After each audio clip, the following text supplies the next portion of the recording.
Well, hello there, and welcome to episode 67 of the Your Next Chapter podcast. This is Angela Raspis. Now, we are still in the midst of the Circle of Support series, wholehearted conversations with women, where we're finding out about what are their next chapters, what are these businesses that they've stepped into and are expanding, but most importantly, what is the support that they have set up around themselves to ensure that they have buoyancy when the proverbial can hit the fan, and when you're just going through those everyday challenges that are fully involved in building a business and having a life at the same time. Now, today we have a very different type of conversation because there's three of us on the line. Emma Grey and Audrey Thomas are my guests today, and the conversation is rich and varied and so very, very inspiring from the perspective of two women who recognize themselves across a crowded room. Interesting story there. They recognize kindred spirits in each other, and although they started with very separate businesses, over time they've blended together and built the 15 minutes sessions, the 15 minutes products and programs that have really, really expanded from online programs that serve very different audiences to books, to public appearances, to workshops. The sky is going to be the limit. But on the flip side of this beautiful story of expansion, there's also pain and suffering and sadness. Emma in particular suffered an awful loss back in 2016 when she very unexpectedly lost her husband. And in this conversation, we find out how important, just as a part of that, community has been to Emma moving through that incredibly challenging experience and the role that a belief buddy like Audrey has played in her healing and in her continuing being able to put one foot in front of the other. Now, I've talked about how there's different areas to your circle of support, and Emma and Audrey have really dug down and opened up to us and what that looks like for them. And I know that you will find inspiration here and motivation. There is always strength in stories, and that's why I love making them such a big part of the Your Next Chapter podcast, so that you always realize you're not alone.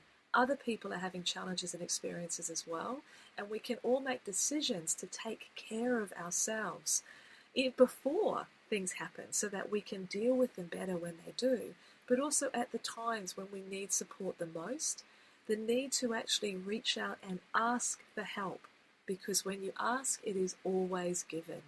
So there's lots of stories in here about those circles of support, but also about building businesses. It's a beautiful blend that I know you will get a lot from. So sit back and enjoy the conversation. Inspiration, clarity, confidence, and wholehearted business strategy. Welcome to Your Next Chapter, the podcast especially for women in their 40s and beyond who know that business and personal development go hand in hand. Tune in each week for marketing, mindset, and personal growth strategies, along with inspiring stories from women around the world who are creating new businesses and lives that are personally fulfilling and financially rewarding. If you're looking to create a business and life you love, you're in great company. Let's find out what will unfold in your next chapter. I'm your host, Angela Raspis, and I'm so delighted that you're here.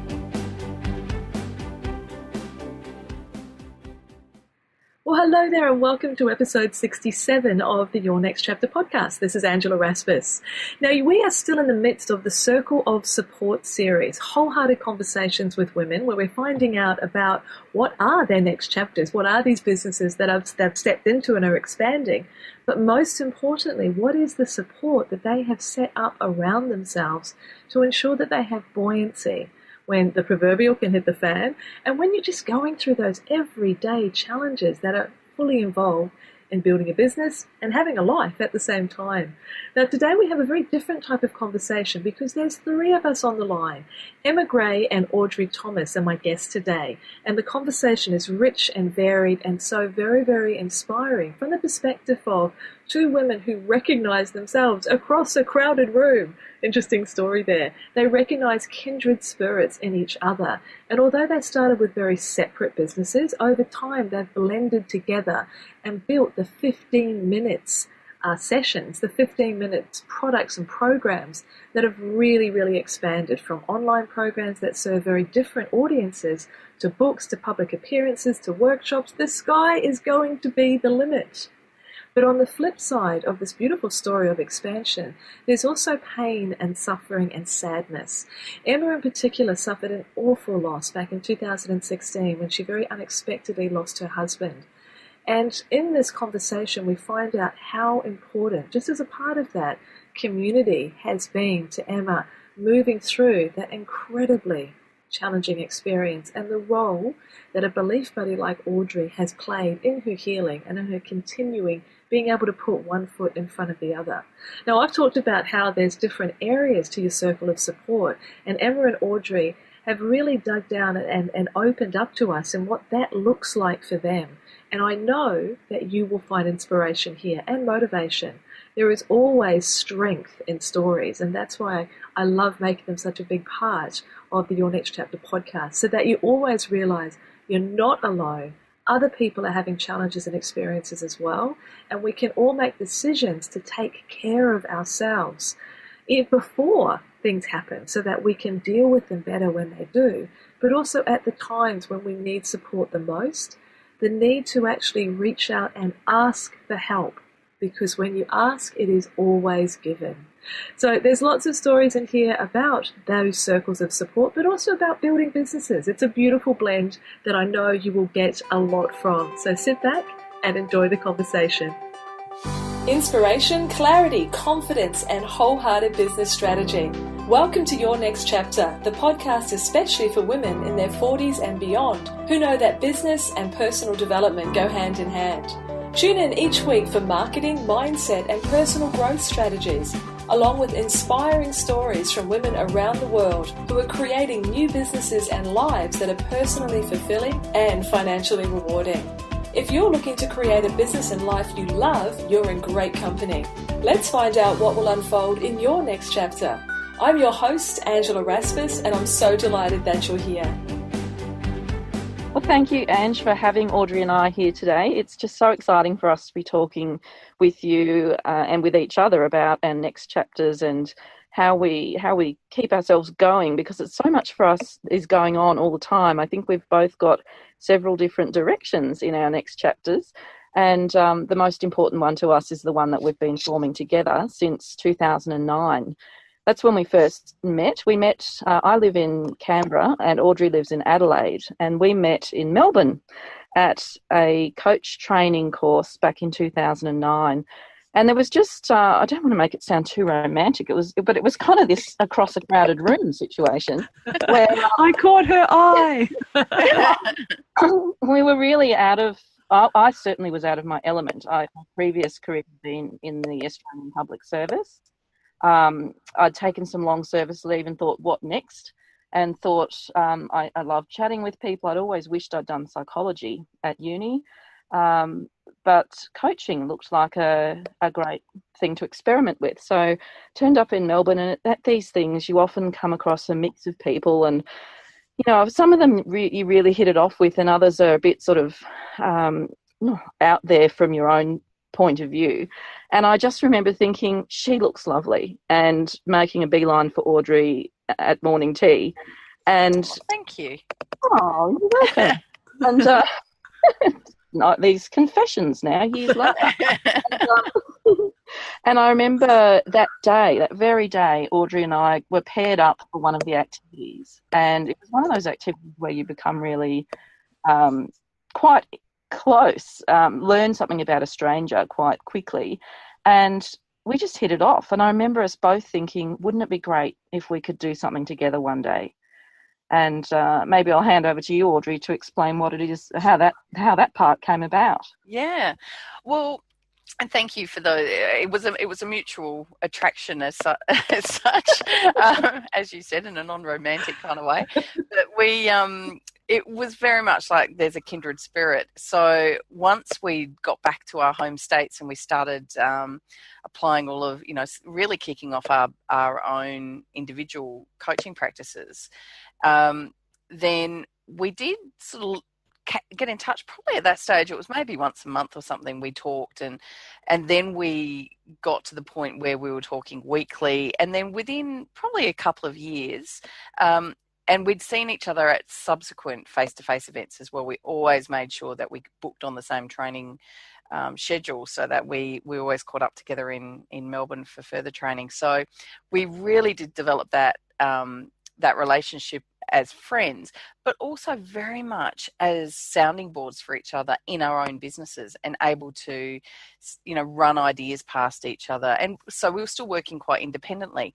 However, back in beginning of 2013, we really started looking at a collaboration that was going to, in fact, initially we were looking at putting together a tele summit, and looking at how we could serve both of our sort of networks of communities of clients and potential clients. And we did quite a lot of work on that.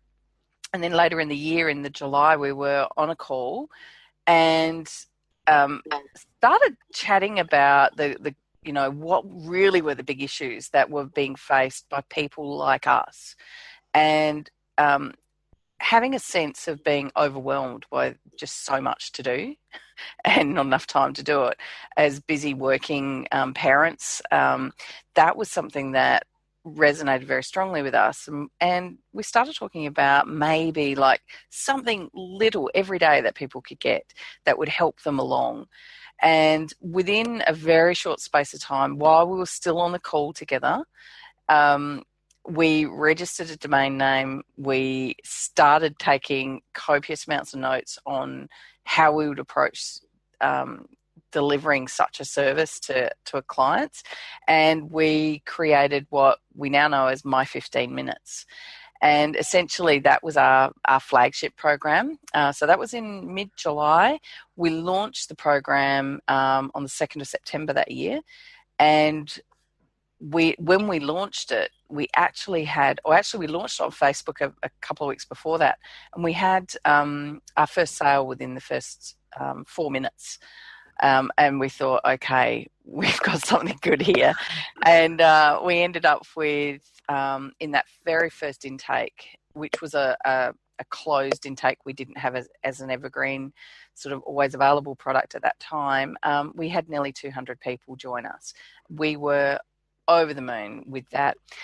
From there, the chapter has turned into a complete volume, I think. We've created a number of offshoot programs. So we have My 15 Minutes for small business. We have it for corporates, our at work program.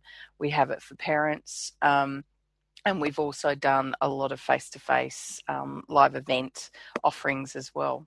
So our chapter has developed enormously since 2013, and we are still very happily together working. Probably most of our time now is spent on our joint partnerships, which is now formalised. We do have a proper partnership in place, and everything we do together around this. That's the guy. We were approached by a publisher who said, have you ever thought of doing My 15 Minutes and doing all of this stuff as a book? And we immediately jumped at that opportunity, and our first book was published in February this year, and we're in the process of putting together the next one for publishing hopefully sometime next year. I find this really quite amazing. I haven't come across anybody in my life who feels overwhelmed and as though there's too much to do in every day. I'm just sitting here with my pina colada out on the deck and overlooking the view, and the magic marketing pixies and the cleaners are in my house doing all the work right now. What is this overwhelm you speak of? Just maybe a tinge of sarcasm there. It's hard to tell. I'm not at all surprised to hear how much that this has taken off, because it is certainly an ongoing subject that I hear from so many women in my own community, and making decisions as to what is going to get prioritized and what falls by the wayside. And what happens more often than not is that we are the ones that fall by the wayside. We tend to take care of everyone and everything else, and sometimes forget ourselves, which is why this whole circle of support conversation has become so important important to find out how women are supporting each other. And you guys have got an example of the most, beautiful relationship that started as a glance across the room and our eyes met. I love the twinge on that. And then how it's developed in such a fully fledged collaboration at the moment. I often talk in my own community about the importance of belief buddies, having at least one person who really holds your vision for your business and your life in their heart as clearly as you do. And that person that when things are fantastic, you can go and they can celebrate with you and, in wholehearted exaltation, but they can also pick you back up off the floor when, life throws those incredibly nasty and debilitating curveballs at you. And it really sounds as though you guys have taken that concept of a belief buddy into a whole new arena. Would that be right? Emma, perhaps you can comment on that, because I do have some background knowing you personally of what life has served you up lately. And I'd love to hear if you would be comfortable with sharing a little of what's happened there and the role that Audrey has played as your belief buddy and your friend. Yes. Audrey and I ran our first live workshop together last July in Canberra, and Audrey then flew home to Adelaide, and she actually had her family here. She'd had her family here, and we had a great time, our two families together. We've got boys of similar ages, and they just had so much fun. And 4 days after our workshop, my husband Jeff passed away at home from heart disease, and I found him, and that night, which was without any competition the worst experience of my life, I then called my sister, who lives up the road, and I called my dad, who lives around the street, and they arrived, and they were standing there, and the ambulance officers were still there, and the next person I phoned was Audrey, and Audrey then immediately set about booking flights back to Canberra. So much so that when we ran into people in the next few days, people assumed she'd been here all along and had never even left Canberra and gone home. But the support that I received from you, Audrey, during that time is just something that I know you don't need to be paid back for, but I feel like I'm indebted to you for what you did and the way you picked me up, you and my other close friends who just carried us, our whole family, in the days that followed, in the weeks that followed, and certainly in terms of our work in the months that followed. Audrey really did carry my 15 minutes through that period. We, in fact, were in the process of editing our book for the publisher the very same week that Jeff died, which was, of course, a massive task. And I just remember the publisher gave us a bit of an extension, which was good. And then I remember being on the phone to Audrey as we went through the manuscript and just going through the editor's changes. And Audrey would say, right, so the one on page 150, and I'd be back on page 68 or something, because I had just completely tuned out. I just wasn't with us, which is what happens when you're in deep and sudden grief. Absolutely. And I can hear in your voice, like the depth of gratitude goes deeply, and it always would in that situation when someone steps up so completely to be there for you. But I can also hear it in Audrey that, thanks isn't needed, because it's what we do.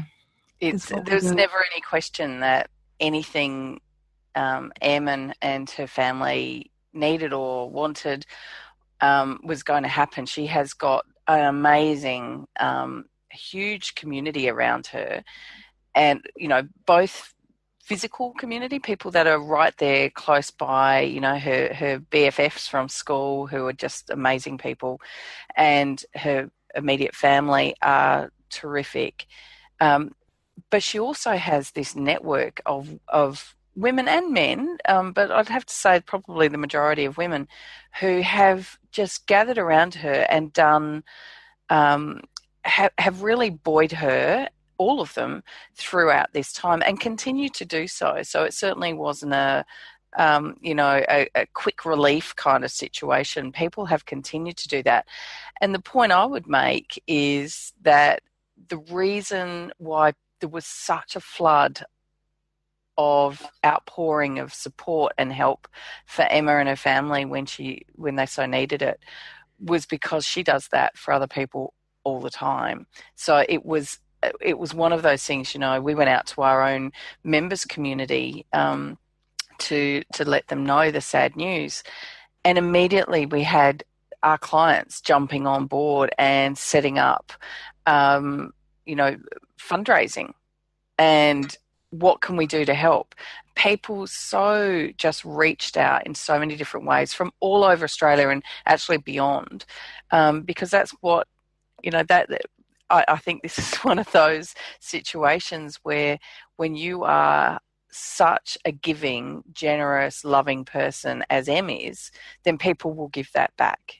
And as she said, it's not something you want to ever have to repay to somebody else. But it was a just no decision, I think, for so many people that were around her. And I completely second that, Em. You're just going to have to sit there and take the love for a while. Take the love. Take the love, sweetheart. So a lot of this is absolutely reciprocation when it comes to our circles of support. Let's all talk about karma, and what you give out is what you get back, etc. But there's also another piece to this as well, which is that people want to help. We as women, we are not necessarily great at receiving. We're very, very good at giving. I know I'm talking in overall concepts here, but if we think about the feeling that we get when we are able to reach out and help another person in whatever way, you've dropped something, let me give it to you, or something bigger.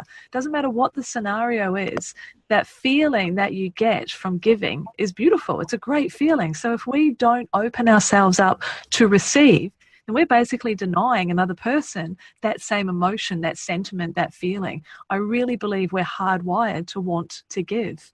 And there was that ample opportunity. Yeah, and I think one of the earliest decisions that I made when this happened was, I'm just going to say yes to all offers of help. I'm not going to consider them. I'm just going to say yes no matter what they are, which meant I said yes to some things I don't even know what they actually even are. Some very... treatments and all kinds of things. I said yes to everything.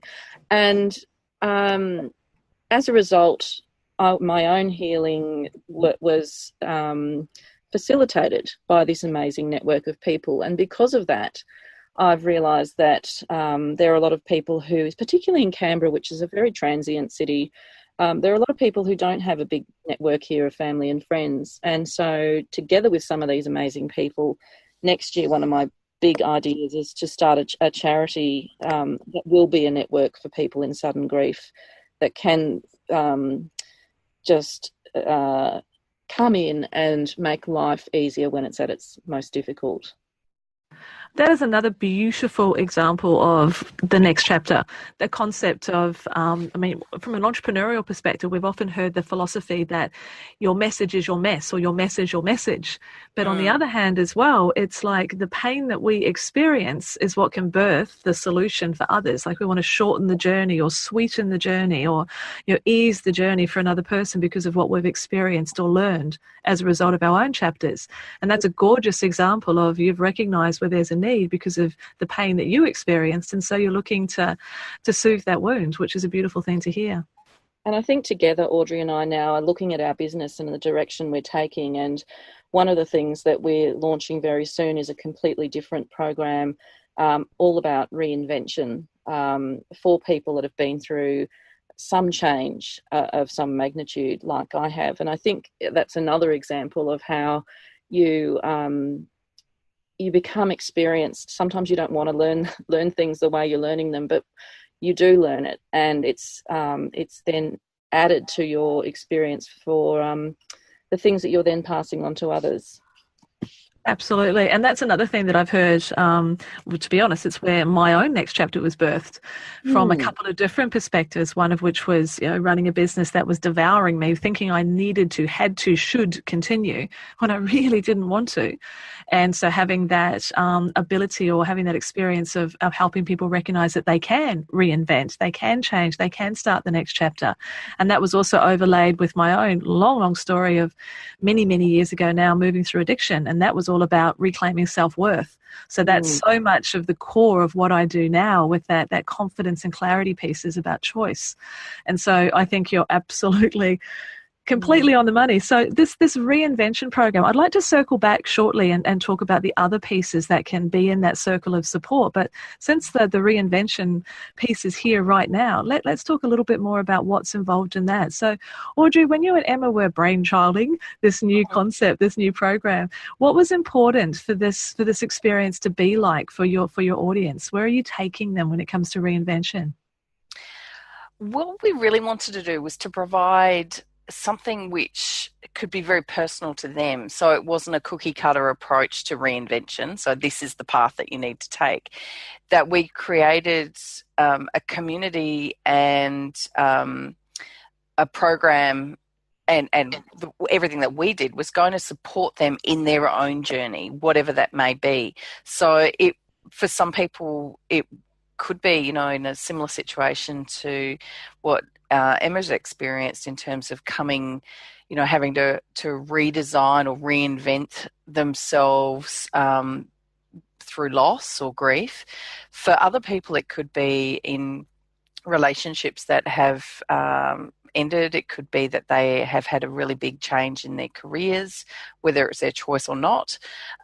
It could be their health and a need to reinvent how they're living their life and the well-being that they're focused on for themselves. So all manner of things. But the really key thing was that we both love the programs that we have. We have so many offerings which are online, and we really do have a very interactive and active community online. However, there's something about having closer connections with people and the opportunity to get in front of people, to coach them, to work with them in a way which is very personal, which both of us probably missed. So we started off that way, and to a certain extent we've come full circle, and we're wanting to provide something where we could get people back in a room again, but also work with them consistently over a longer period of time and see even greater transformations. That's a key, isn't it? That concept of transformation, whatever it is for someone, the thing that they are looking to transform. It's not a click your fingers, here you go, follow these 5 steps and voila, look at that, magic. No. But I do also very much relate to your desire for the face-to-face connection as well. I have clients all over the world, and so Zoom is my friend. I connect with people face-to-face in that respect where there's the video component, but absolutely nothing beats walking right up and giving someone a hug. So I have retreats. I was just actually on a retreat last week with some clients. I'm on another one next week with my mastermind girls, because I do retreats as a part of the masterminds.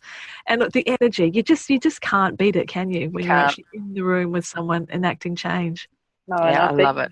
I've been on some of your retreats, Ange, in my capacity as a copywriter and providing some of that advice on the business side for your clients. And you do it so beautifully. You are so... I'll often sit there and think, gosh, I'm so glad that I had an opportunity to come and speak at this, but really, I'm really glad for myself that I'm at this event for the whole day, because I learned so much. And then you and I are also in a smaller mastermind together with Kelly O'Brien, and that has been quite crucial to the development of a lot of the things that we've talked about in our very more recent past. Your wisdom and the way that you just seem to be able to cut through all of the issues. And in fact, Audrey and I jumped on a call with you earlier in the week for you to help us through something. And you really do make a difference. You do provide that clarity. Thank you, darling. I'm going to let that one land. That's high praise coming from yourself, so I really appreciate it. Thank you. So let's pull back into that bigger picture. We've talked about the beauty of the community and that reciprocation that happened when one of the darkest parts in your life was taking place. But let's pull back, if we may, and look at the other components that I feel or I've observed are important in a circle of support. So we've talked about community and connection. Some of the other areas are the physical, like how we take care of ourselves physically, emotionally and spiritually, and also the mentoring and the mindset side of things. So from a physical sense, what's important in your personal recipe, Audrey, for taking care of yourself so that you can stay buoyant when there is so many demands on you? That's a great question, because I've been a bit in and out on this one. So sometimes, as have we all. Yeah, and I don't beat myself up over that. It's a case of, there are times when it's easier to achieve some of those goals than others. But I most recently have really got back into walking. I started running and it just wasn't working for me, and despite a little bit of pressure from a running group that I was with, I just thought, no, it isn't actually working for me. But walking at a good pace was working. So I've been doing a lot of that. And I also, I kind of combine a couple of things here. I love using walking time to learn. So Emma would probably every couple of days get from me, you've got to listen to this podcast, you've got to listen to this, you've got to watch this, listening to this webinar recording or whatever. I'm always listening to things as I walk, because I find it's a really great time just to learn and to listen into all of the mentors that I have from around the world that hold different interests, and sort of absorb all of that. And it works. It's a really great incentive. I look and go, great, I've got a 55-minute podcast to listen to. Fantastic. Off I go and start walking for nearly an hour. And I also love just playing outside in the street with my kids. So I'll often grab a footy and kick out in the street with them and with all the neighbourhood kids, or jump on one of their scooters, or I actually still have my skateboard from when I was 12. I love it. And I'll get out there and show them how to do some tricks on my skateboard. So that's the sort of thing I do. I'm not somebody who regularly goes to the gym. I've tried it so many times, and I've just come to a point now where I think it's just not for me. Enough's enough. Oh my goodness. Yeah. I hear you there. How many gym memberships have I got, and convinced that this will be the one? I've got to, surely by almost 49 years of age, I should realize that the gym is not my natural habitat. But like you, I love walking. But I think, Emma, when we've talked about physicality, I think actually a running group is a part of your life. It very much is. And Jeff used to call it our coffee group. And it is true that we do set our weekly course by the nearest cafe. But we started off as a running group, or we all were running a few years ago. Most of us walk every week for an hour together. But this, again, was another one of the groups that turned up on my doorstep very early on at my hour of need. I would say that having had a husband who was a very high-achieving writer and professor and teacher, and was in fact they've been unable to replace him at work because what they've realised he was doing a 200% load at work, who died of a heart attack from undiagnosed heart disease. I would say, and do say repeatedly to everyone, one of the most important things all of us can do is go to the doctor and have our hearts checked, which I have done thoroughly, just for the peace of mind, because heart disease is going to kill 1 in 3 Australians, and does at the moment. So that is, for me, the wake-up call, the only wake-up call I needed, to know that we must put our health before everything else, or nothing else matters. So physically, there's eating well and exercise and trying to sleep earlier at night, which is a bit of a interesting one, I think, for a lot of parents in particular, because it is nice to have a bit of time to ourselves in the evenings. But for me, it's also very much about mental health. And one of the things that I need to do is to escape and create. And the way I do that is by writing fiction, teenage fiction in particular. And at the moment, my recent novel is about to be on stage in a musical form. And that for me has been a creative salvation over the last couple of years.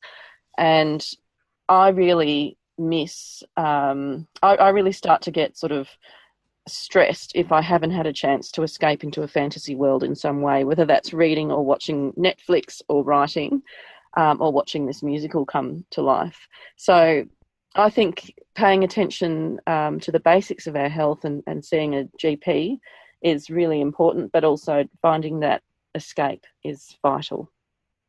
Actually, I think that's such an important point, and I heard it with what Audrey was saying as well when out there kicking the footy around with the kids. It's things that are light and give us delight. That's giving ourselves permission to just have some fun. I think sometimes with all the responsibilities that we can have on our list is that we forget that we can lighten up. We can just do things that are a bit silly. We can waste a bit of time. We can watch that program on Netflix, whatever it is. I think that part of our support circle in terms of keeping ourselves buoyant. A little confession, some of mine is watching silly cat videos on YouTube. I think laughter is just so important, so important. The other one that came up as I was listening and was the sleep part. And in fact, on other calls on the circle of support discussions I've been having, I'd forgotten personally to highlight how important that part is for my physical well-being. Like my schedule at the moment, for a variety of reasons, is very, very, very full.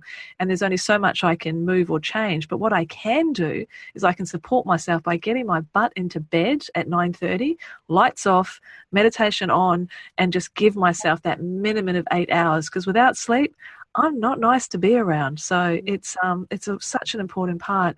But yes, that message of getting our hearts checked, of getting our physicality, checked by a GP or by a specialist. So because you're absolutely right, our health is everything. Everything else really falls behind that. Our physical health is vital. But you were touching on, when you were talking about your mental health, that was moving into the area, the emotional and spiritual side of things, that what nourishes us in that respect. So to a degree, you've talked about disappearing into the fantasy world, and I can't wait to see it unrequited on stage. That is so freaking exciting. But, in those areas, if we just delve there for a moment, for the spiritual and emotional support, obviously the friendship is an enormous nourishment there. But what else is important? Audrey, let's dive into that with you for a moment. How do you keep yourself buoyant in that emotional and spiritual sense? I'm really blessed, I believe, with just a close, tight family unit. So emotionally, I have always felt supported by my parents, my husband, my sister, and now my boys as well. So whenever I'm experiencing something which is affecting me on a really an emotional level, then people around me will know. So I'm wear my heart on my sleeve kind of girl. I'm not a closed book. So if I'm experiencing something tough, then the people around me know, and I know I can go to them. Emma is somebody that she's my first port of call in terms of as a confidant. Lots of things that we talk about that on every manner of topic, actually. So she'll be, if not the first, one of the first to know about that as well. And there have been many times over the course of the last, 6 or 7 years, I suppose, where one or both of us has been in tears on the phone, and it feeling very safe to be that way, to experience frustration or anger or hurt or, rejection, whatever it might be, and express that quite freely. So emotionally, I feel like I'm in a great place. And I'm not scared of being emotional. That's the other thing. It doesn't faze me to be emotional about things when I need to be. In terms of one of the things which is on my kind of on my radar for wanting to develop further is some more meditation practices. That's not something that naturally I've gone to, but I've got a couple of apps that I love that I listen to in the evenings every night before I go sleep, and they've been really great in just getting me to slow down and have helped me sleep much more quickly, but also better, I believe. So that's something which I'm kind of getting more into, and really interested to start doing some more physical things around that too. So getting into some yoga and meditation work. So work in progress on that one. We're all work in progress on all of these points, and that's one of the beauties of these discussions, is to hear what other people are exploring, and that can spark an interest, a curiosity, a desire, a reinforcement in ourselves, which is why these conversations are so important. I mean, one of the apps that I was introduced to was the Calm app on the iPhone. Is that one of the ones that you're looking at? Yep, that's one of the ones. The other one that I love for short sleep meditations is the Smiling Mind. So that one is really great, and it's got some on there which are good for kids as well. But I'd have to say my favourite one that we always go back to, Emma and I have got so many people onto this guy's apps that through our program, we should get a thank you card from him, I think, at some point, is Andrew Johnston actually, and he has a whole range of different apps on iTunes, I think on Android as well, but also a lot of MP3 recordings, and his deep sleep one is just magic. I don't think I've got past my knees. As soon as I get to knees, relax and mate, soft and gentle, well, I'm gone. I've heard the end of the MP3 is good. I've just never heard it. So that reinforces how good it is. Well, I'll make sure that we pop a link into the show notes on the episode page so that our listeners can find that as well, and spread the love about Andrew Johnston. And I might drop an email and suggest a thank you card. Yeah, and it's got a lovely Scottish, very soft Scottish accent. So it's like listening to Sean Connery as you go off to sleep. That sounds like hell. Yeah. Okay, bookmarking, looking for the site now. Yeah. Wonderful. Well, we've touched there on the more spiritual, emotional side of things, and we talked in depth earlier about the value of community and the time that we put into building our communities, whether they be geographically close to us or whether they be with the beauty of online connection, wider and broader. My own mastermind group, the girls are in America and in England. I've never actually met them, though that is on my list for 2018. But that community feeling that I have is hugely important to buoy me up. So let's move into the next quadrant, shall we? You're obviously very good mentors for each other and collaboration and that formal partnership now.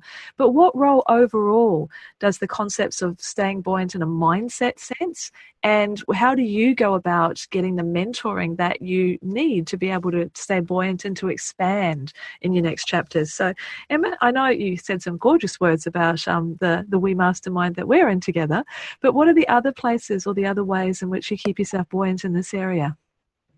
Yeah, I'd say that the work that I do with you is right at the top of my list at the moment in terms of that kind of development, and looking to somebody who has a much greater grasp of certain elements of being in this kind of business, certainly along the marketing angles in particular. But Audrey would say that a lot of the podcasts and programs and webinars that she listens to that I attempt to keep up with every so often are very much our mentors. People like Amy Porterfield and I should leave this to Audrey to reel off a whole heap of names.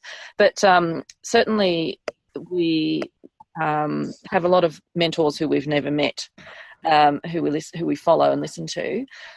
We also go to training courses live every so often, and I mentioned how beneficial it is to be in a room with you at your events, and we've certainly been to others. In fact, after this podcast, Audrey's hopping on a plane and going to Melbourne to a 3-day event on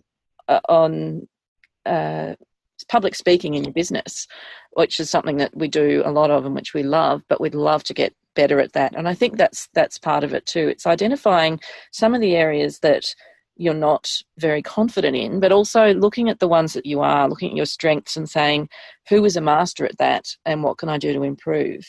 That that really helps. And then in a writing sense, which is very important to me, I've got an agent, Anjanette Fennell, and she has been wonderful for me and for us in our writing, the writing side of our careers, because every so often as a writer, no matter, how many published books you've got, you experience a lot of self-doubt. I'm going through it right now with a lot of wonderful comments coming in about my novel, and I have to produce the next one by December. And I'm thinking, is it good enough? Is it as good as the first one? It's going to be compared, all that sort of thing. And so having somebody who can listen to you as you blather on with all of this self-doubt, and then just give you a safe space to unload all of that, and then to just gently guide you back into a place where you're actually being productive, can be really, really beneficial. So whichever part of your business is the part that you would benefit from that kind of personal support, identify it and then look for somebody who can guide you in that way. I love the way you describe that you can be with somebody who listens, who gives you that safe space, and then gently guides you back onto the path, so to speak. No judgment, no hurry up, just we need to hear. Because self-doubt, I mean, you've written several novels, and I love explaining to my daughter, who's a budding writer, only denies that entirely, says she's hopeless. But as far as I'm concerned, if you're writing, you're a writer. But I spoke to her about how your excitement when you hit the page of what the characters are going to tell you. They appear, the story appears, and I find that intriguing. But to let people know that no matter if you're 1 book, 5 books, 50 books down the path, self-doubt still creeps in. Self-doubt is a normal part of our experience, and you can't get rid of it. I would say it actually gets worse in some ways, because now it's much more visible. You've got the higher you go, the further it is to fall. It's that kind of extra. It's that new level, new devil sort of thing. In fact, Jeff, who in the end had written or edited 28 different books, used to tell me it was like that with every single one. And you step up, and then it's all bigger, and there's more risk, and more people are looking at you. So it's just a matter of recognising that and keeping on going, keeping the message clear in your mind about why you're doing this in the first place and who you're doing it for. Yeah, absolutely. To be very firmly attached to your vision, to know the why behind it. That certainly helps get us up and through those days. But it's important, as you're saying then, if you know that this is coming, to have that support circle around you so that you've set yourself up for success in that respect. So thank you for sharing that. And Audrey, your experience here with that, I mean, the way that Emma has described it and how you're about to jump on a plane, so we will be finishing our chat shortly, but that concept of closing those gaps in a mentoring in a mindset capacity, is there anything you would like to add to that experience? I guess I would say that I like to I love to work one-on-one or in a small group setting, as well as have those sort of more distant mentoring relationships. So I feel, having said that, I listen to, as I said before, a lot of podcasts, and it's a handful of people that I just, every time they put something out, I'm on there listening, because they curate great content, and it's, it will always get me thinking about different things. That's one aspect. But in a more personal sense, I love being in the room with someone, or being on a phone call with someone, or on Zoom or whatever, and being able to bounce ideas around in that judgment-free area. So one of the things that I've done is, sought that kind of mentoring in different ways. So we've definitely done it through our business and specialist in particular kind of niched areas, whether that's online marketing or developing group programs or whatever it might be. But also, I've done it locally with a local e-business mentor to really build up an area that was very something that I was really starting from a almost zero experience a few years ago, and working alongside a mentor who helped me actually be able to develop web skills so that we could put together quite complex, delivered simply, but quite complex behind the scenes systems that we have in place within our business. So that's been really important. But I think getting a mix of mentors is really key as well. But there's nothing beats being in a group of people where you can learn from all of the other people within that community. If it's maybe 8, 10, 12, 15 people, and you are regularly getting together, then you learn so much from the other people. And whilst they may not be the mentor, you definitely will pick up lots of great mindset challenges and shifts and mentoring just by being part of that group. So get involved, get out from behind your desk at home or maybe sit at your desk at home if it's an online thing, but get involved with other people. Engage is so key when you're in business. Oh, absolutely beautifully described. And I believe that is at the center of what we're talking about here with the concept of the circle of support. It is engagement. It's engagement with what you need. It's engagement with others. It's engagement with solutions. It's engagement with what are the challenges and the problems, not hiding away from them, but actually facing up and engaging so that you can make change. And you guys have just provided such a beautifully rich and varied example, all meshed together here and weaved together of the different options that we have and different things we can consider to support ourselves in the really tough times, but also in the everyday times as we're growing this business. We don't have to do it in isolation ever. And you guys are a beautiful example of that. Now, I'm going to make sure that these books that we've been talking about, especially this upcoming one and the one that is proudly sitting in my office, your current 15 minutes book, I'm going to make sure there's images and links through so that our listeners can find those. But just as we're drawing this conversation to a close, if you can imagine that there's a woman who's listening right now and is feeling isolated, is feeling alone because she is working from home, or she's not quite sure is this thing, this next chapter journey, this adventure, this desire that I've got, can I really bring it to life? What would you individually say to her to help her keep moving forward? If I could start with you, Emma, just a couple of closing words of encouragement there before we pop to Audrey. I would say just reach out. The help and the support that you need is right there. It's just that we sometimes struggle to ask for it. But as soon as you do, and as soon as you allow yourself to say, I need help, or I don't understand this, there will be people all over that problem for you, helping you every step of the way. Yeah, you're absolutely right. And sometimes asking is hard, but once you do, the gate is open to opportunity. Thank you, my darling. And Audrey? I would say just back yourself. You don't have to know all of the answers. None of us do. But back yourself and know that if you have passion around this, if you have a real sense that this is something that you're being called to do and that you can do, but you're just doubting yourself, just do it anyway. Get out there and give it a go. But reach out, as Emma said.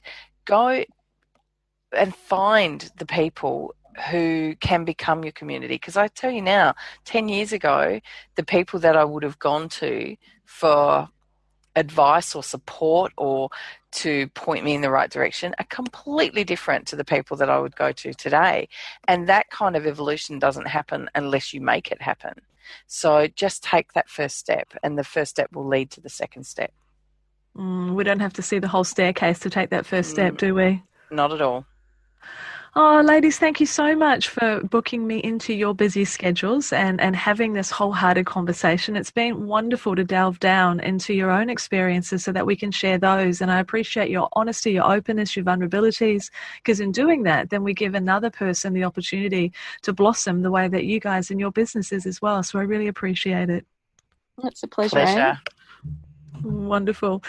And to you, my lovely listeners, thank you so much for spending your time here with us today. And I'll make sure that those links that Emma and Audrey have shared with us and the insights that they have, everything from the wonderful Scottish man who will now be speaking you to sleep, and the books that the girls have written and the programs, that all the links will be on the page so that you can find your way into the My 15 Minutes world.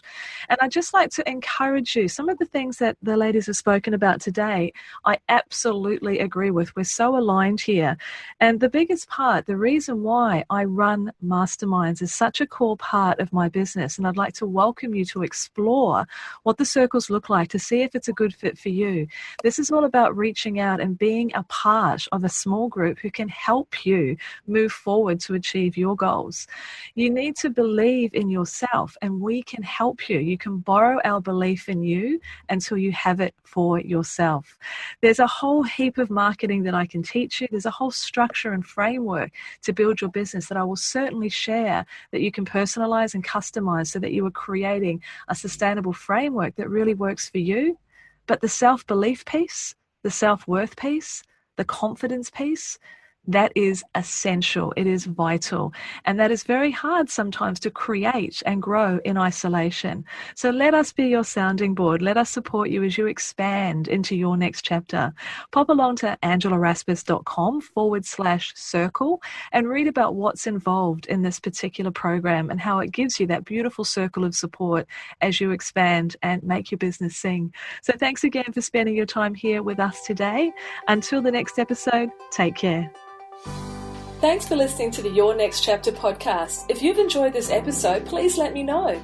Pop over to angelarasmus.com to subscribe to the show and leave a review. And whilst you're there, you can also enjoy valuable free resources, including show notes and downloads, along with the Next Chapter community, where you can connect with other wholehearted women on the same journey as you. We'd love to welcome and support you as your next chapter unfolds. See you next time.